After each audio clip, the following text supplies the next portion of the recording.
m'appelle Timpa, Timpa Vita. Donc j'ai connu le coach William par une de mes sœurs. Comment? Je t'entends pas bien. Ah, tu peux regarder aussi ici, s'il te plaît. D'accord. Donc je disais que j'ai connu le coach William par l'une de mes sœurs, Hermione. Donc c'était par rapport à mes publics que je faisais, donc quand je faisais des gâteaux et tout ça, que je mettais sur Facebook. Elle m'a dit contacte William Jamel, contacte et tout. Je connais pas cette personne et tout, pourquoi je vais le contacter? Elle m'a dit non, contacte William Jamel et tout ça. Donc, en plus, il est noir. Non, c'est pas ça le problème. J'ai essayé d'aller fouiller qui était William Jamel, j'ai vu des vidéos. Dès que j'ai entendu parler et tout, j'ai eu l'accent camerounais. Oh, un camel, les bandits. J'ai aussi par un camerounais. C'était une méchante en guerre. En plus, c'est un camel. En plus, un camel. Il est mauvais. Mais bon, j'ai continué quand même à écouter les vidéos. Et puis, il y a un moment donné, j'ai eu il a dit quelque chose en fait qui a créé un déclic. Parce que ce qu'il a dit en fait, c'était une manière de le reconnaître parce que je l'avais vu en vision 2 ans avant. Wow. En fait. Et le problème c'est que j'avais pas son visage. Je pense que c'est comme si Dieu m'avait déjà présenté son esprit en lui-même, en fait, son intérieur. Je l'ai vu, pas comme ça, c'est pour ça que j'ai souvent peur de lui parce que j'ai vu son côté, j'ai vu son intérieur en fait, face à l'intérieur comme je le voyais. Moi, ce que j'ai vu de William, c'était son intérieur spirituel et c'était énorme en fait. Je l'ai vu en forme de lion, c'était quelqu'un qui allait me conduire quelque part et c'est à un moment où il a prononcé ce truc, il a prononcé une phrase qui m'a fait voir en vision tout le truc que j'avais vu il y a 2 ans et je l'ai reconnu. Donc dès qu'il a dit le truc, j'ai dit ah c'est lui. En fait c'est le lion que j'avais vu. Amen. C'est ce monsieur-là en fait qui est censé m'emmener. En fait j'ai vu en fait tout ce que j'avais vu il y a 2 ans, la traversée en fait quand il m'a amené pour me guider tout ça. C'est là où j'ai compris en fait que mais c'était lui. En fait c'était peut-être Dieu qui voulait me montrer que n'aie pas peur. C'est un Camerounais mais c'est pas ça. C'est il y a Camerounais, pas mélanger toi. Il y a les bons Camerounais.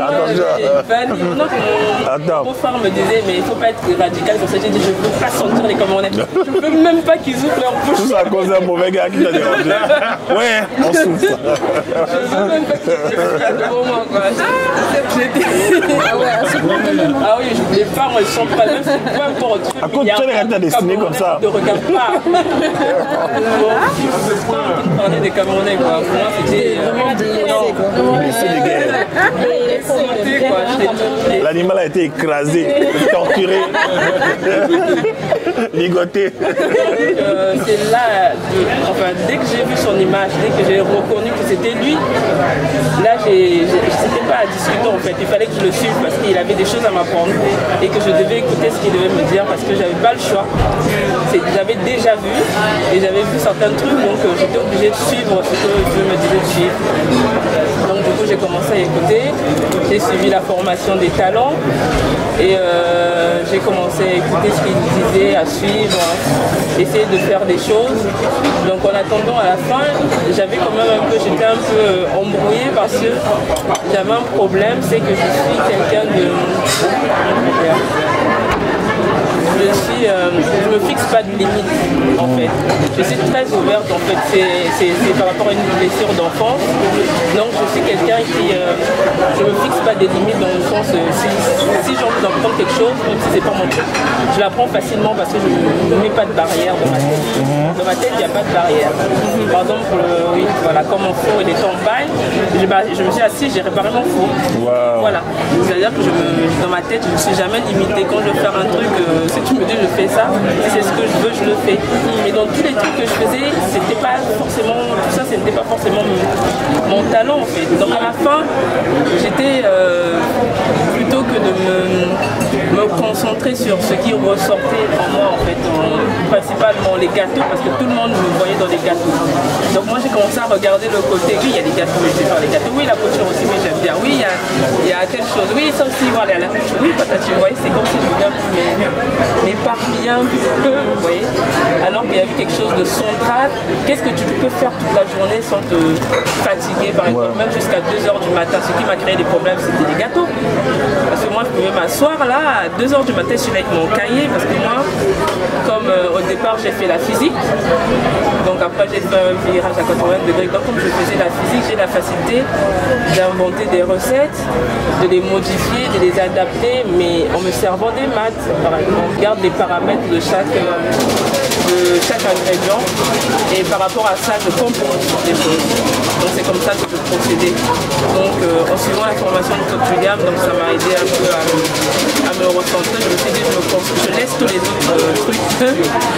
J'essaie de travailler d'abord dans ce que les autres voient encore en moi. Donc dans la cuisine. Donc, comme je suis prof, voilà, donc j'essaye un peu de faire les deux. Donc allez, en ce moment, quand j'ai fait la formation, j'étais encore stagiaire, je veux dire, j'étais prof stagiaire. Donc j'avais un peu une certaine souplesse, j'avais le temps de vouloir faire, je voulais faire 2 ou 3 choses et tout. Donc c'est à ce moment-là que j'ai commencé à bien faire les gâteaux. Et j'ai suivi aussi, j'ai acheté la formation multimédia, donc j'ai essayé de faire quelques vidéos avec ce que j'avais. Et j'ai créé aussi mon site parce que j'avais un petit blog que j'avais fait à l'époque pour m'amuser un tout petit peu parce que les gens me dérangeaient trop. Oui, je vais telle recette et tout, telle. Et j'ai dit, ok, mais j'ai mis ça là-bas, va voir. Donc après, je me suis dit, bon, quand j'ai appris comment faire le site. Donc du coup, je me suis dit, je crée un site et tout ça. Et après, quand je suis devenue prof, et après, c'était devenu super difficile parce que moi, comme je travaille très loin de chez moi, je suis dans une académie qui est très éloignée de chez moi. Donc se réveiller à 5h, revenir tard la nuit et en même temps mon talent, je me dis que c'est pas possible, il faut qu'on me donne un jour en fait. Il faut que je ne peux pas travailler à 100%. Voilà. Donc l'année dernière, j'ai fait la demande, on me laisse travailler à 75% à 50%. Bon, je croyais qu'on m'avait accordé parce que sur le papier, c'était écrit qu'on m'accordait mal à rentrer. Non, c'était pas accordé, je suis à temps complet. Tu as une offre en plus. Mais bon, je suis chargé. Ok. C'est pas grave et tout. Je fais mon travail et puis je vais redemander. Parce que chez moi, on n'a pas le droit de faire autre chose que notre métier. C'est interdit en fait. Quand tu es prof. Donc il y a peut-être 2 choses que tu veux pas faire. Tu peux être peintre et prof, ça c'est accepté. Tu peux être prof et. Non, tu peux pas cumuler en fait. Non, c'est interdit. Oui. Waouh. Donc à un moment donné, tu vas devoir lâcher un truc en fait. Oui, plus tard. Passer dans une commission et demander et expliquer un petit peu. Oui. Donc à un moment donné, j'étais un peu frustrée et tout ça, mais bon. Et, je ne savais plus quoi faire, j'ai parlé à Dieu, j'ai dit franchement je rentre chez moi, je suis fatiguée pour faire des vidéos et à un moment je me suis retrouvée à vouloir faire une vidéo à 23h, je ne tenais plus. J'ai dit Seigneur, qu'est-ce que je vais faire après? J'ai eu un message, on m'a dit fais des fiches prêtes, fais des fiches pour les profs en pâtisserie en fait. Parce qu'il y a des enseignants qui peuvent demander tu as fait tel gâteau, oui c'est quoi la recette et tout. Mais nous on fonctionne sur un système de séquence et de fiches. Parce que si on vient te visiter, si on vient t'inspecter, tu dois montrer en fait sur quoi tu travailles par rapport au programme. Tu vois. Donc j'ai eu cette image-là de faire des fiches. En fait, au début, je ne voyais pas le rapprochement. C'était au moment où j'allais demander ma demande en fait, pour avoir le 75%. Il y a une voix qui m'a dit, mais toi tu demandes quelque chose, qu'est-ce que tu leur donnes en retour en fait? Je veux bien qu'on t'accorde quelque chose, oui c'est bien, mais toi-même qu'est-ce que tu donnes en fait à l'éducation nationale? Qu'est-ce que enfin, soit quelqu'un... Mets-moi une remarque aussi. Tu obtiens. Mets-moi un signe distinctif en fait. Donc fais des fiches pour les enseignants. Donc c'est là où j'ai commencé, je me suis assise et tout, on a les vacances. Comme c'est quelque chose qui est difficile pour les autres, mais moi je le fais facilement. Donc je me suis dit tiens, bon, j'ai rajouté dans mon site web une page pour les enseignants et tout ça. j'ai mis ce que je fais avec mes élèves, parce que moi je fais des ateliers avec mes élèves, on travaille beaucoup en pâtisserie et tout ça. J'ai commencé à travailler là-dessus, j'ai fait des fiches prep, donc en tant qu'enseignant, quand tu fais telle chose, tu travailles sur quoi. Par exemple là, à la fin, avec mes élèves, je travaillais sur la transformation de la matière. Moi je travaille avec la chantilly, ils vont faire des cupcakes et tout, donc eux ils vont voir, voilà. Donc il y a des notions qui rentrent en physique, en sciences, eux ils le font en s'amusant en fait, eux pour eux voilà. Et en même temps moi j'en profite pour faire passer ma notion, la transformation de la matière, de l'état liquide à l'état solide, en pâtisserie. Donc c'est ça, donc c'est le petit côté que les enseignants en fait ils ne connaissent pas, donc ça permet, moi quand je fais ça, je fais des fiches et ils ne font pas que la pâtisserie juste pour les fêtes, mais c'est lié avec le programme en fait. Donc ils peuvent venir se faire inspecter, ils sont capables de montrer sur le programme, j'ai travaillé sur ça, sur tel domaine, j'ai travaillé sur les masses, j'ai travaillé sur... voilà. C'est juste une... D'accord. Ok. Donc en fait, ok, donc en fait, ton objectif en fait plus tard, c'est que tout ce qui est cuisine, pâtisserie prenne le dessus sur le travail que tu fais actuellement. Oui. Donc mon objectif plus tard, c'est pouvoir travailler avec les enfants en pâtisserie. D'accord. Ok. C'est ce que je fais déjà à l'école. Donc moi je travaille plus en pâtisserie. Après il y a des gens qui m'ont sollicité comme quoi oui, on veut que tu nous apprennes à faire certains gâteaux et tout. On attend que tu ouvres ton groupe et tout ça. J'ai dit bon, si c'est ce que vous voulez. D'accord. Bah, je vais ouvrir le groupe, mais donc en fait, vous voulez faire des gâteaux d'anniversaire et des choses comme ça, parce que je vends des gâteaux d'anniversaire. D'accord. Parce que vu que le mercredi, certains mercredis je ne travaille pas, puisque normalement les enseignants ne travaillent pas le mercredi, mais on a souvent des réunions. Donc le week-end je ne travaille pas, donc j'ai souvent des commandes. Donc je prends les commandes en fonction de mes disponibilités. D'accord. Tu peux te trouver sur Instagram, Facebook. Oui, tu m'intéresses. Oui, sur Instagram de temps en temps je publie et sur Facebook. Et sur mon site Mvita Cuisine. Donc, Mvita Cuisine, ouais. Oui. En tout cas, il y aura les infos en dessous de la vidéo pour les gens qui veulent te contacter. Donc c'est par rapport à ça. Voilà. Donc ceux qui voulaient apprendre des gâteaux et tout, comment faire des gâteaux pour les fêtes, les petits apéros, je me suis dit bon tiens, j'ouvre le groupe et tout. Ceux qui veulent apprendre, on va apprendre dans le groupe. Donc pour l'instant j'ai mis des recettes et des astuces pour réussir des recettes. Mais après au fur et à mesure je vais mettre des vidéos parce qu'en fait ce dont ils ont besoin c'est la technique. Parce que la recette tu peux la trouver sur Facebook. Mais donc tu ne connais pas la technique, tu ne connais pas les rôles. Parce que sur Facebook on ne parle pas en fait des facteurs invisibles qu'il y a en fait qui sont super importants dans la pâtisserie. En fait il y en a 3 et vous ne les voyez pas. Et c'est ça qui est important en fait dans la pâtisserie, c'est ça qui va te permettre de réussir ce que tu fais ou de le rater complètement. D'accord. Ça te dit quelque chose, hein? Ah bah, il faut écrire. De le rater complètement, donc c'est pas tellement la vidéo, parce que tu vas respecter la vidéo, mais si au final ce que tu veux en faire, ça ne correspond pas à ce que tu vois, c'est qu'il y a quelque chose c'est une information que tu n'as pas. Parce qu'en chimie, on dit que quand tu fais ta thèse en chimie, ce que tu écris, une personne d'autre, quand il lit ta thèse, il est censé reproduire la même chose et avoir le même résultat. Donc si tu n'as pas le même résultat, ça veut dire qu'il y a une information que tu n'as pas. C'est aussi simple que ça. Et cette information, elle est dans la technique. J'ai une idée, viens. Donc c'est pour ça que dans mon groupe, on met la recette et aussi, il y a aussi la technique en bas en fait. Je dis que oui, il y a ça et ça que tu dois faire, si tu ne fais pas ça, ça va rater, ça va pas rater. Tu fais de près, de loin. Il faut que tu fasses ça. Voilà. Merci beaucoup Kimpa. En tout cas moi j'ai mangé tes pâtisseries, hein. Tu m'as offert un carton une fois. C'est très bon. Et je vais mettre tes contacts sur internet là en dessous de la vidéo. Je regarde là. Donc, bonsoir, moi c'est Ludivine. J'ai connu le coach William grâce à une vidéo du coach Sonia. Vous entendez pas? Voilà.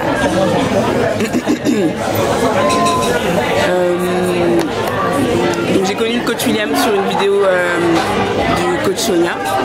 À un moment où j'étais un petit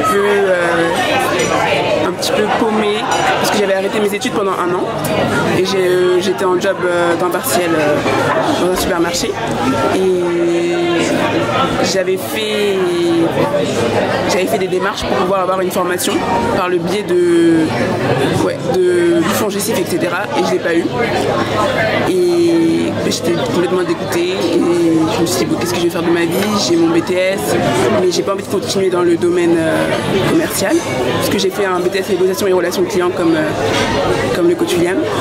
Et donc j'ai découvert le coach sur les vidéos du coach Sonia. Qu'est-ce que je raconte? Je sais même plus. Donc j'ai découvert le coach William et du coup je me suis dit, après avoir entendu ces vidéos sur la destinée et les talents, que il y avait des choses que j'aimais faire et que j'avais peur de faire, comme le chant. J'ai toujours fait ça, j'ai toujours chanté, mais chez moi, j'ai fait du gospel, mais après j'étais un petit peu complexée, etc. Du coup j'ai arrêté. Entre temps, il y avait les cours, il y avait le bac, etc. Donc du coup j'ai stoppé. Et ces derniers temps, j'ai eu beaucoup de je sais pas comment dire. Beaucoup d'expériences qui ont fait que j'ai dû prendre le micro et chanter. Et en fait, je suis pas timide, mais quand il s'agit de me mettre en avant et de parler, c'est un peu compliqué. Du coup, je me suis dit, ok, qu'est-ce qui se passe? Pourquoi je dois chanter? Pourquoi je dois prendre le micro, etc. Et du coup, je me suis dit, ok, c'est un peu bizarre. Je chante beaucoup chez moi, du coup, ma voisine qui m'entend tout le temps, un matin, quand j'ai déposé mon petit frère, m'a dit, oh, c'est vous qui chantez? Vous savez qu'on vous entend tout le temps, vous chantez super bien, etc. Donc, du coup, je me suis dit, ok, d'accord.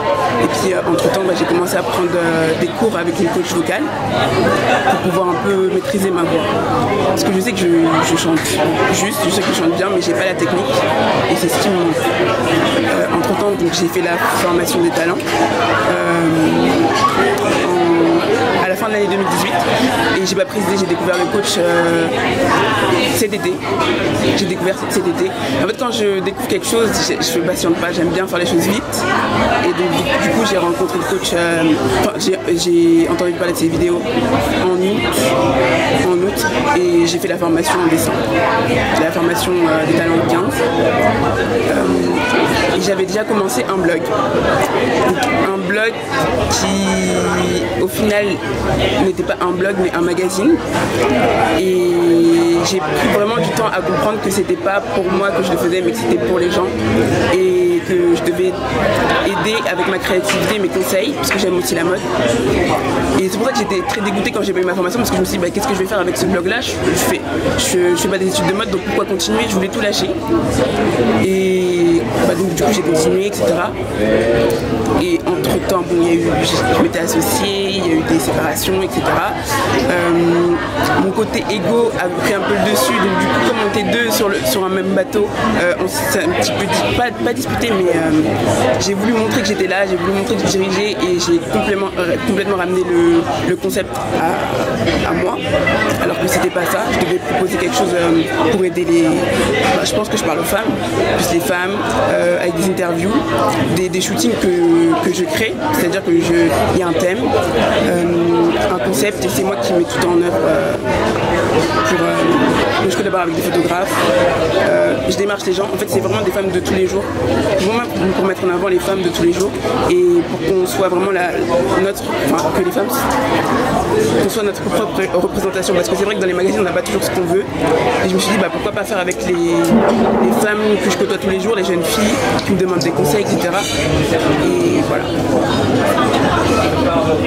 Voilà les deux talents que j'ai décelés, c'est le conseil, le chant, et il y a aussi les langues. Ça fait longtemps que je l'ai. Le conseil dans quel domaine? Dans tout ce qui est plutôt tendance, mode. La mode? Oui, la mode. D'accord, donc j'ai transformé mon ancien blog qui va devenir un magazine. Je suis en train de tout avancer, mais il y a vraiment beaucoup de boulot, parce qu'il y a plusieurs rubriques différentes. Et il y a le côté vidéo, il y a le côté, j'allais parler de ça. Oui, il y a le côté vidéo, il y a le côté organisation. J'ai pris aussi le coffret sur l'organisation, parce que en fait, j'ai tellement d'idées, j'écris tout le temps. J'écris vraiment tout le temps. Mais c'est l'anarchie. Enfin, c'était l'anarchie. Ça commence à être un peu plus ordonné. Mais en fait, avec toutes les idées que j'ai, je suis obligée de m'organiser. Parce qu'en fait, c'est moi qui dirige le magazine en ligne. Du coup, c'est moi qui collabore avec les photographes. C'est moi qui vais chercher les personnes à interviewer, que ce soit des artistes, des jeunes entrepreneuses ou autres. Oui, c'est moi qui fais tout.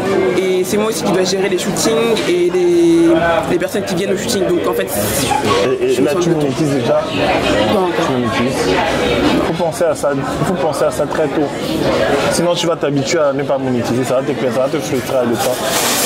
Il faut avoir un aspect monétisation en compte. Trouver un moyen pour qu'on te paye en fait, rapidement. Tu vois un peu? Ok.